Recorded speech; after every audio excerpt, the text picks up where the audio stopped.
புகைப்பழக்கம், மது பழக்கம் வீட்டுக்கு நாட்டுக்கு கேடு. போதை பழக்கம் மனித குலத்திற்கே கேடு. நண்பர்களே, நம்மில் பலர் ஏழைகளாகவும் நடுத்தர மக்களாகவும் மாதந்தோறும் பட்ஜெட் போட்டு வாழக்கூடிய வாழ்க்கையை வாழ்ந்து கொண்டிருக்கின்றோம். நம்முடைய வாழ்க்கை, அதாவது நம்முடைய பொருளாதாரத்தை பாதிக்கும் காரணிகளாக விலைவாசி ஏற்றம் இருக்கிறது. இந்த விலைவாசி ஏற்றத்தை நிர்ணயிக்கும் சக்திகளுள் எரிபொருள், அதாவது பெட்ரோல், டீசல் இதுவே முக்கிய பங்கு வகிக்கின்றன. இந்த பெட்ரோல் டீசலின் மூலப்பொருளான கச்சா எண்ணெயை வெளிநாடுகளில் இருந்தே இறக்குமதி செய்கிறோம். நம்முடைய பொருளாதாரத்தை நிர்ணயிக்கும் சக்தியாக இந்த பெட்ரோலும் டீசலும் இருக்கின்றன. வெளிநாடுகளில் இருந்து இறக்குமதி செய்வதனால் இவற்றினுடைய விலையேற்றம் ஏறினால் இங்கே நம்முடைய உள்நாட்டு பொருள்களிலும் விலையேற்றத்தை ஏற்படுத்தக்கூடும். நம்மில் பல பேர் இவற்றில் ஏதாவது மாற்றம் வருமா என்று பல நாள் ஏங்கிக் கொண்டிருக்கின்றோம். இந்த பெட்ரோல் டீசலுக்கான மாற்று வழிகள் என்ன? நம் இந்தியாவில் எண்ணெய் வளங்கள் கண்டுபிடிக்கப்பட்டதாக தகவல்கள் வெளியாகி கொண்டே இருக்கின்றன. அது பற்றிய சில தகவல்களை நாம் இந்த வீடியோவில் பார்க்க போகிறோம். நீங்கள் நம்முடைய சேனலை சப்ஸ்கிரைப் செய்து கொள்ளுங்கள். இது பொக்கிஷமான தகவலின் அன்பான வணக்கங்கள்.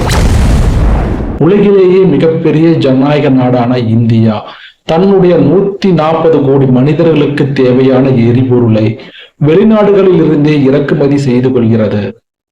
உலகிலேயே 3வது பெரிய எண்ணெய் இறக்குமதி மற்றும் நுகர்வு நாடாக இந்தியா உள்ளது. தனது கச்சா எண்ணெய் தேவையின் சுமார் 85% வெளிநாடுகளில் இருந்து இறக்குமதி செய்து பூர்த்தி செய்து வருகிறது.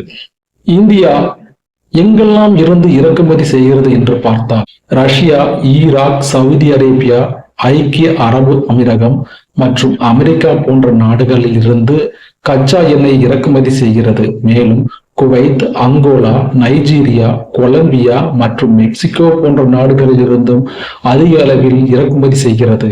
இப்படி அதிகப்படியான இறக்குமதியால் ஏற்படும் சவால்களை எடுத்துக்கொண்டால், கச்சா எண்ணெய் இறக்குமதியை இந்தியா ஆண்டுதோறும் பெரும் தொகையை செலவிட வேண்டியிருக்கிறது. இது நாட்டின் பொருளாதாரத்தில் குறிப்பிடத்தக்க சுமையை ஏற்படுத்துகிறது. உலக சந்தையில் கச்சா எண்ணெய் விலைகள் உயரும் பொழுது இந்தியாவின் பொருளாதாரம் நேரடியாக பாதிக்கப்படுகிறது.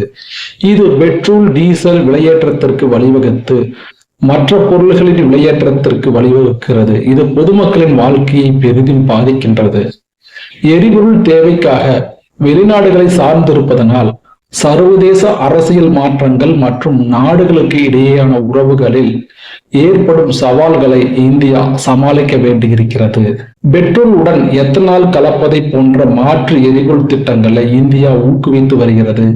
20% எத்தனால் கலந்த பெட்ரோல் பயன்பாட்டை எட்டியுள்ள நிலையில் தற்போது அதனை 27% எத்தனால் கலப்பதை இலக்காக நிர்ணயித்து அதற்கான ஆராய்ச்சிகளை மேற்கொண்டு வருகிறது.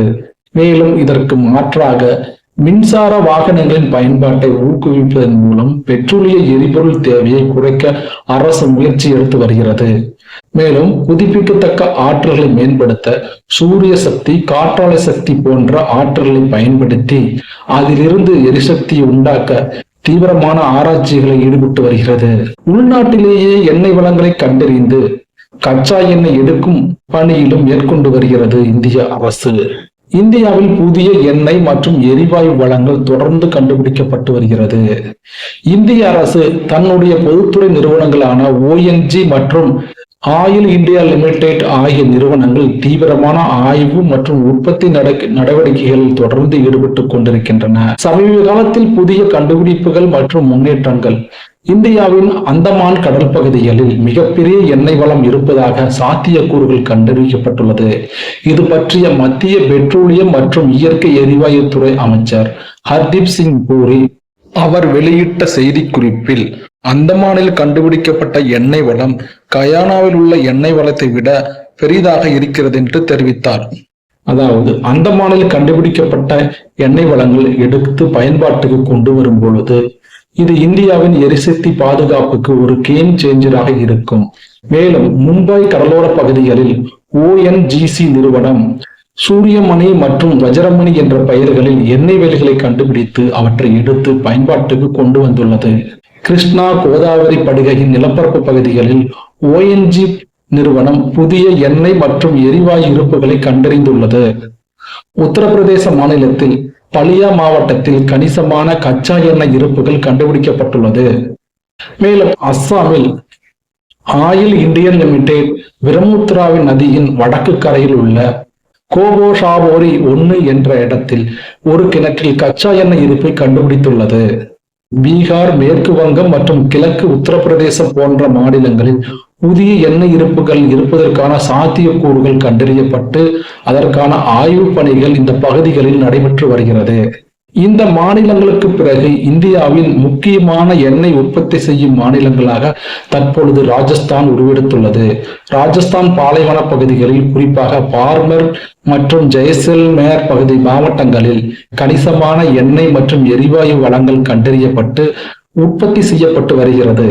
இந்த எண்ணெய் வளம் கேர்ன் இந்தியா நிறுவனம் இங்கே மிகப்பெரிய அளவில் எண்ணெய் கிணறுகளை அமைத்து சுத்திகரிப்பு ஆலைகளையும் அமைத்து வருகின்றன. சமீபத்தின் தகவல்படி பார்மர் தார் பாலைவன பகுதிகளில் 200 புதிய எண்ணெய் கிணறுகளை AI தொழில்நுட்பத்துடன் உருவாக்கப்பட்டு வருகிறது. ராஜஸ்தானில் ஜெய்சல்மேர் மாவட்டத்தில் இயற்கை எரிவாயுகள் இருப்பதாக கண்டறிந்துள்ளது ஆயில் இந்தியா லிமிடெட். பார்மர் படுகையில் சுமார் 4.6 பில்லியன் பீப்பாய்கள் கச்சா எண்ணெய் இருப்பதாக மதிப்பீடு செய்யப்பட்டுள்ளது. இவற்றில் 1.2 பில்லியன் பீப்பாய்கள் எடுக்கக்கூடிய அளவில் மதிப்பீடு செய்யப்பட்டு அவை எடுக்கப்பட்டு வருகின்றன. இதே பகுதியில் ஷேல் ஆயில் இருப்பாக 3 அல்லது 4 பில்லியன் பீப்பாய்கள் இருக்கலாம் என்றும் மதிப்பீடுகள் காட்டுகின்றன. ராஜஸ்தான் அரசின் புள்ளி விவரங்களாக ராஜஸ்தானில் பார்மர், ஜெய்சல்மேர், பிகானேர் மற்றும் கங்காகர் ஆகிய 4 பெட்ரோலிய படுகைகள் சுமார் 1,50,000 சதுர கிலோமீட்டர் பரப்பில் அமைந்துள்ளன. ராஜஸ்தான் இந்தியாவின் உள்நாட்டு கச்சா எண்ணெய் உற்பத்தியை 22% மேல் தன்னுடைய பங்களிப்பை தரும் என்றே நம்பலாம். தற்பொழுது ராஜஸ்தானில் கண்டுபிடிக்கப்பட்டுள்ள எண்ணெய் வயல்கள் தன்னுடைய உற்பத்தியை தொடங்கி அவை சந்தைக்கு வரும் பொழுது இந்தியாவின் உள்நாட்டு கச்சா எண்ணெயை ராஜஸ்தான் 22% மேல் தன்னுடைய பங்களிப்பை தரும் என்றே நம்பலாம். மேலும் இந்த கண்டுபிடிப்புகள் இந்தியாவின் எரிசக்தி பாதுகாப்பை மேம்படுத்துவதற்கும் கச்சா எண்ணெய் இறக்குமதியை குறைப்பதற்கும் பொருளாதார வளர்ச்சிக்கும் உதவும். இருப்பினும் இந்த வகை வளங்களை வணிக ரீதியாக உற்பத்தி செய்து இன்னும் நிறைய பணிகள் செய்ய வேண்டும், சில காலங்கள் ஆகும். இந்தியாவின் மக்கள் தொகை வளர்ச்சி மற்றும் வாகன பயன்பாடு அதிகரித்து வருவதால் எரிபொருள் தேவை தொடர்ந்து உயர்ந்து வருகிறது. இந்த சவாலை சமாளிக்க நீண்டகால தீர்வுகளையும் நிலைத்தன்மை வாய்ந்த ஆற்றல் கொள்கைகளையும் உருவாக்குவது மிகவும் அவசியமாகிறது. உங்களுடைய கருத்துக்களும் உங்களுடைய ஆதரவும் தேவை. நன்றி.